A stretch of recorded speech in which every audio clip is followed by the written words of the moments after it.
ये हाथ को तुम इस तरह सीधा रखो, इस पे ज्यादा जोर मत डालना। बहुत शुक्रिया अंकल मुराद। नहीं, इसमें शुक्रिया की कोई बात नहीं है, बल्कि शुक्र करो कि ये चोट ज्यादा गहरी नहीं थी, वरना नुकसान ज्यादा हो सकता था। क्या हुआ तुम दोनों को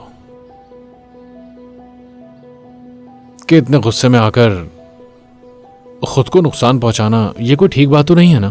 तुम जानती हो दुनिया में अभी क्या कुछ देखना है तुम लोगों को। हाँ, अगर खुद को इसी तरह हर बात पे नुकसान पहुंचाती रही, इससे नुकसान तुम्हारा ही होगा और क्या।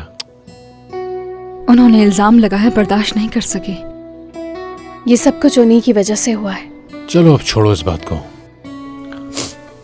मैं चलता हूं, तुम दोनों आराम करो, ठीक है? और खुद को संभालो जरा। शुक्रिया। नवाल, मैं तुम्हारी जगह पर लेट गई हूँ, बेहतर महसूस करूंगी तो उठ जाऊंगी। तुम क्यों फजूल बातें कर रही हो? हाँ, लेकिन जब ठीक हो जाऊंगी तो यहाँ से चली जाऊंगी। अच्छा, कहाँ जाओगी तुम? बस तुम्हें नजर नहीं आऊंगी। जहाँ मेरी इज्जत नहीं, मैं वहां नहीं रुकूंगी। अनम, ऐसा कुछ भी नहीं है, बस भी करो। जिंदगी ने बहुत दुख दिए, मजीद दुख बर्दाश्त नहीं कर सकती हूँ मैं।